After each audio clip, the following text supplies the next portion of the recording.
Chair, you are denying that you are a Chinese spy. Hindi po ako Chinese spy. Chair, you are denying that you are a Chinese spy.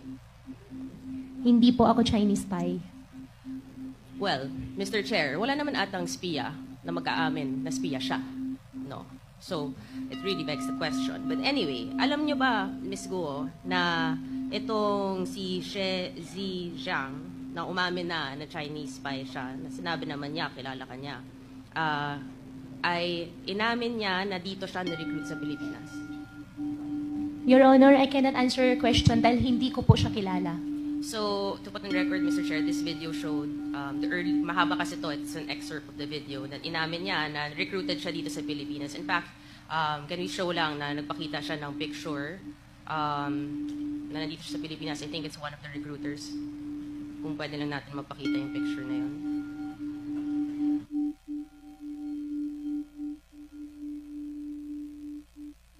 So, ito. Wala kang kilala dito. Sa tatlo po, ni isa po wala po akong kakilala, Your Honor. So, ito, nandito si She Ziyang when he was saying, Mr. Chair, na dito siya na-recruit sa Pilipinas as a spy. Baka iisa lang pala ang nagre-recruit sa kanila, hindi natin alam, no? And again, babalik natin doon sa picture na pinakita sa video. Yung next slide, please. And again, you confirm this is not you, Miss Alice Guo? Your Honor, hindi po ako yan. This is not you. Okay. Ang katanungan ko, Ms. God, because you're saying that hindi mo kilala at dedemanda mo, ano naman mabe-benefit din nitong si She Ziyang to name you? Your Honor, I think it's better for you to ask him. Kasi siya po yung naglabas ng video, so siya po nakakaalam anong makakapag-benefit po sa kanya. Definitely, hindi po ako spy. Okay. Relax ka lang. Bakit ka galit? Kasi po, ganun po yung nangyari last time. Sinasabi po nila spy ako. Mahal ko pong Pilipinas, Filipino po ako, hindi po ako spy. Okay, relax lang. Relax ka lang. Diba? You don't have to be so riled up if you know the truth. Right? So, you categorically will keep denying what She Ziyang is saying. Right? He mentions na pinanganak ka sa Fujian, China. And na nanay mo, si Lin Wenyi. Correct? Allegations po niya yun, Your Honor. And who is Lin Wenyi? Your Honor, Lin Wenyi is a partner of my father. And about my citizenship naman po, I think there is already I'm not asking court anything about na your po. citizenship. I'm just asking who Lin Wenyi is. Pinapangunahan mo ako sa mga questions ko. Hindi ko naman tinatanong. Masyado kang defensive. You know, mga actuations mo, medyo, it's showing something, Ms. Guo. So, itong address mo na pinakita, pakita natin yung picture ulit. Yung address nito, Mr. Chair, is apparently the local address of the Chinese Communist Party. Sigurado ka, hindi mo namimiss to? Walang memories? Never ko po nakita, Your Honor. Baka lang, may emotional ka ngayon eh. Baka lumabas ang emotions mo dito. Ano? Your Honor, emotional po ako dahil unfair po para sa akin, para sabihan po ako na spy po ako. Okay, I'm asking about your house now. So, ito, Your Honor, that's not my house. okay, this is in Fujian.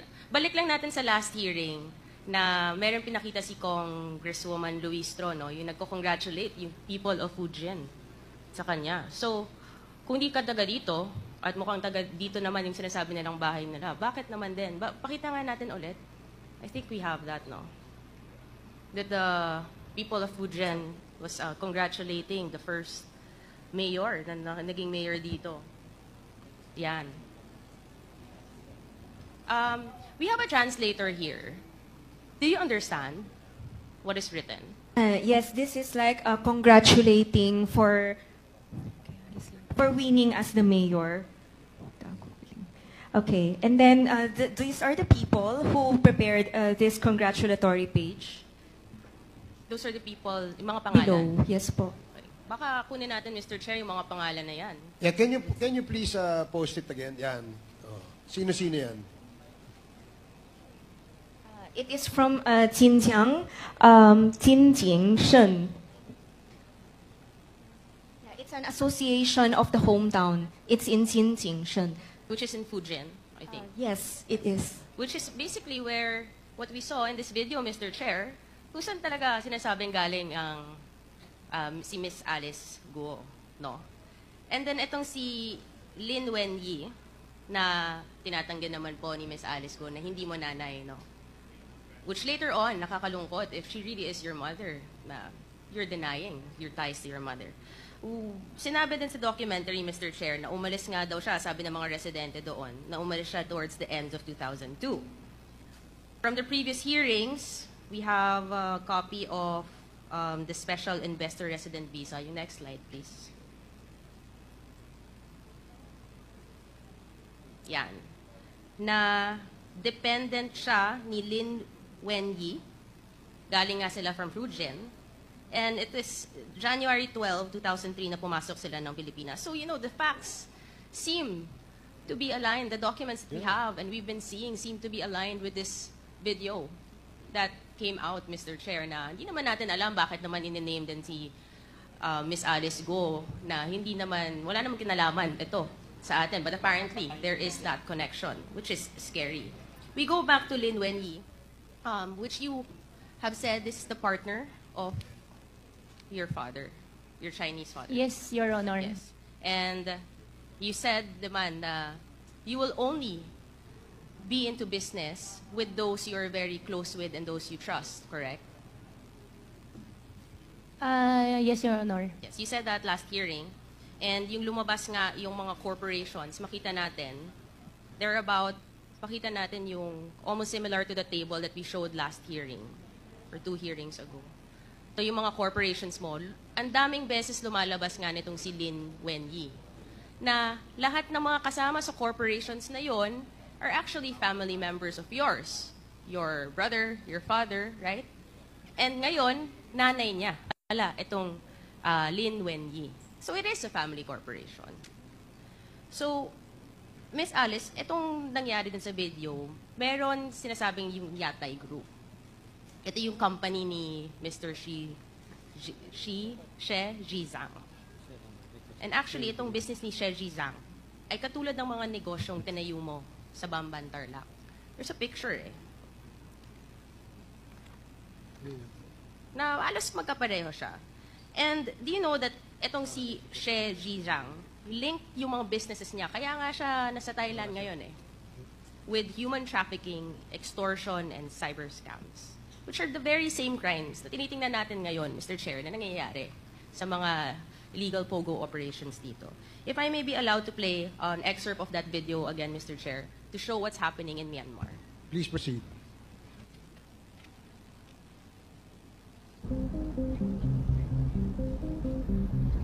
It's one of Asia's most mysterious cities.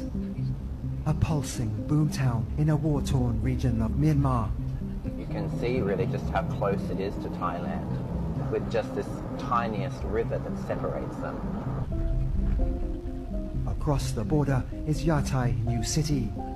Once a sleepy rural town, it's been transformed by vast sums of Chinese money. Judah Tanner used to run a school near where the neon-lit buildings now stand. It really is Myanmar's version of Las Vegas or Macau. Just a few years ago, it was rice fields and cornfields. Basically overnight, we've just seen it erupt into this city that just goes as far as the eye can see. It's Lunar New Year.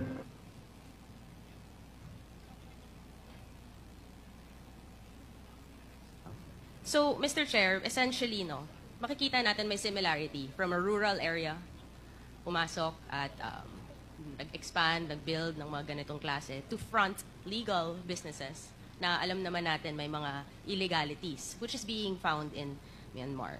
And ito yung sinabi ng Chinese spy na si She Zhizang. So essentially, Mr. Chair, kung titingnan mo, I may show na lang to this committee para mas madali. Parang ang mga espiya ng China, di lang sa Pilipinas, pati sa Myanmar, we don't know other countries that we can later on discover. Parang may steps sila eh, kung anong gagawin nila. Parang, ito, step 1, pumili kayo ng bansa. Halimbawa, itong Philippines sa atin, Myanmar, Thailand. Step 2, pumili ng lugar na pagtatayuan ng mga industrial complex, which we have seen in Porac, Pampanga, and in Bambam, Tarlac. Step 3, maghanap ng mga dayuhang Chinese na mumumuhanan na tutulong magtayo ng negosyo. Kita natin, yung kapatid ni Michael Yang, nakatanggap halos 2 billion pesos mula 2018 hanggang 2021. Si Zhang Yujin, nakita natin guilty sa Singapore para sa kasong money laundering na incorporator ng Baofu. At yung si Jiang Zhongguo, yung ama ni Alice Guo, na incorporator din, na sinasabi nga niya, yun yung nagsimula, di ba? Na nagpondo rin sa kanya sa mga businesses. There's this trend, Mr. Chair, no? Na galing sa Chinese, nagsisimula, or kung grandfather man, ganito yung mga paulit-ulit na kwento eh. Then there's step 4. Kukunin ang mga loob ng mga residente at gawing dummies. Nakita natin, I think, di ba may mga nag-surrender, I think over the past few days, Mr. Chair. Itong sinema Thelma Laranan, Rowena Evangelista, tindahan sila ng magulay, no? May mga barbecue stall na obviously hindi naman nila kaya mag-incorporate or to give itong mga capital sa mga malalaking negosyo na nag-surrender na ginamit lang sila. I don't know kung paano nila ginawa ito. Basta kinukuha nila yung loob ng mga residente kasi syempre may mga pangangailangan siguro at hindi naman nila iniisip kung ano yung magiging repercussions. Then there's step 5 na maghahanap ng makapangyarihan na tao na may pera at impluwensya sa gobyerno na alam natin na tinatanungan natin na ngayon hindi na natin makita, Mr. Chair, ang dating presidential spokesperson, na kita natin, tinulungan niya, bigyan ng permit, ang mga pogo, known personality who's the lawyer, and owns several properties connected to what we have been seeing the past few hearings. Then there's step 6, mag-incorporate na ng mga kumpanyang mukhang legitimate sa una. Diba? Nabigyan na natin ng lisensya tong Hongshen. And then na-raid yung Baofu compound. Yung Lucky South 99 nagsimula as a BPO, sa BPO at real estate industry. Ngunit inamend na yung AOI niya noong February, doon na pumasok yung POGO.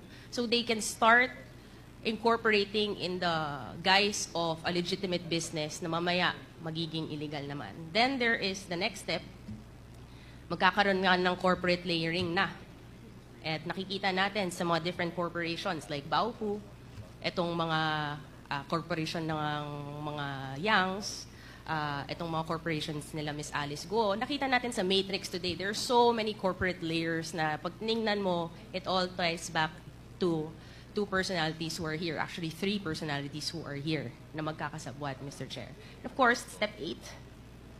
Then dito na, pag nangyari na tong lahat, magkakaroon na ng illegal na gawain na may mga human trafficking, money laundering, illegal gambling, love scams, tax evasions, at iba pa.